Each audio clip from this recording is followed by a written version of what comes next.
So we were talking today about this word peace.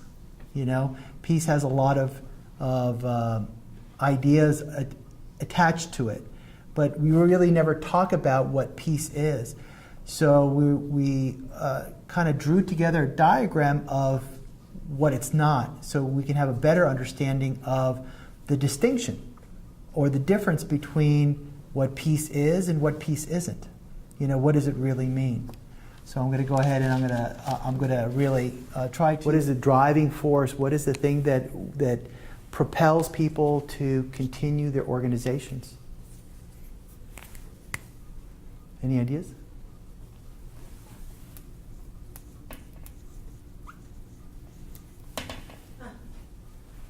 Fear. It's the direct opposite of peace, because when you're fearful, you don't have peace. So it's really, you know, there's a lot of concepts that goes into what a peaceful person looks like.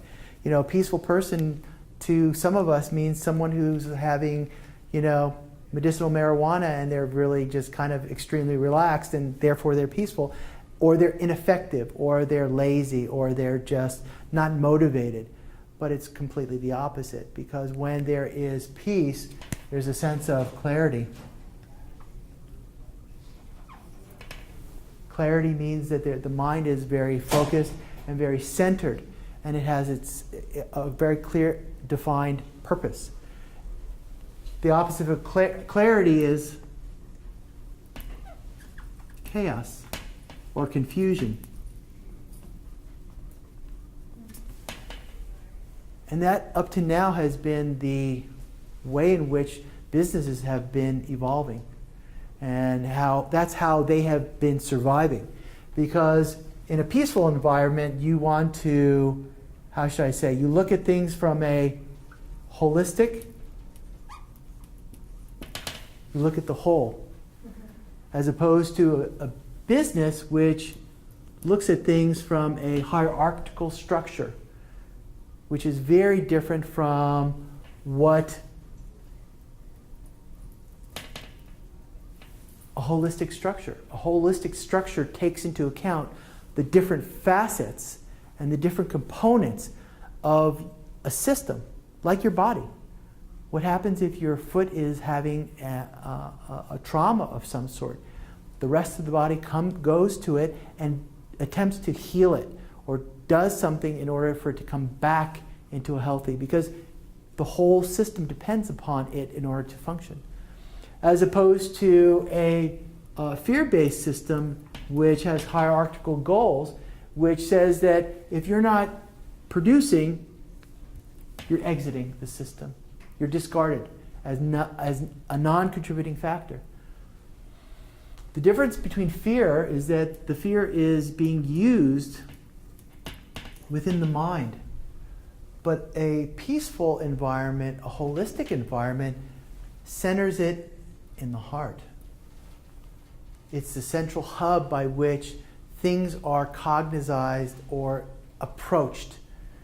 You know, people say, oh, if it comes from the heart, then that means that it's all these flow of emotions and so on and so forth. But actually, real intelligence doesn't come from the mind. It actually comes from a greater, higher source of intuition.